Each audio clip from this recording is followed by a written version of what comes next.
മധ്യപൂർവേഷ്യയിൽ അതീവ ഗുരുതരമായ സുരക്ഷാ പ്രതിസന്ധി. ലോകത്തിന്റെ എണ്ണ വിതരണ ശൃംഖലയെ നേരിട്ട് ബാധിക്കുന്ന രീതിയിൽ ഹോർമുസ് കടലിടുക്ക് അടച്ചുപൂട്ടപ്പെട്ടതായി റിപ്പോർട്ടുകൾ.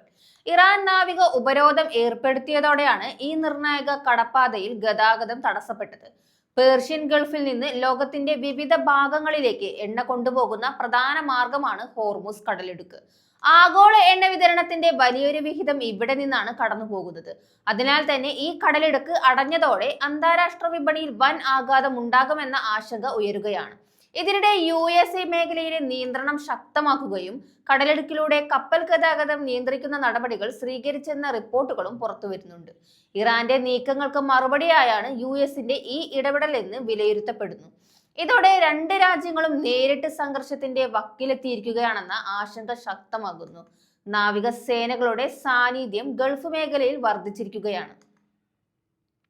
ഏതെങ്കിലും തരത്തിലുള്ള ഏറ്റുമുട്ടൽ സംഭവിച്ചാൽ അത് ആഗോളതലത്തിൽ വലിയ യുദ്ധ സാഹചര്യത്തിലേക്ക് നയിക്കാനിടയുണ്ടെന്ന് വിദഗ്ധർ മുന്നറിയിപ്പ് നൽകുന്നു. ഇതിനിടെ ഈ പ്രതിസന്ധി ഇന്ത്യ ഉൾപ്പെടെയുള്ള എണ്ണ ഇറക്കുമതി ചെയ്യുന്ന രാജ്യങ്ങൾക്കും വലിയ തിരിച്ചടിയാകാൻ ഇടയുണ്ട്. ഇന്ധനവില കുതിച്ചുയരുകയും അതിന്റെ പ്രതിഫലനം സാധാരണ ജനങ്ങളുടെ ദൈനംദിന ജീവിത ചെലവുകളിൽ പ്രകടമാകുകയും ചെയ്യാം. അതേസമയം അന്താരാഷ്ട്ര സമൂഹം സംഘർഷം കുറയ്ക്കാൻ അടിയന്തര നയതന്ത്ര നീക്കങ്ങൾ ആരംഭിച്ചിട്ടുണ്ട്. ഹോർമുസ് കടലിടുക്ക് വീണ്ടും തുറക്കാൻ ചർച്ചകൾ പുരോഗമിക്കുകയാണ്.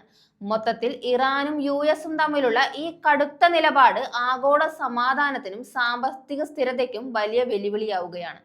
ലോകം ഉറ്റുനോക്കുന്നത് ഇനി എന്താണ് അടുത്ത നീക്കം എന്നതാണ്.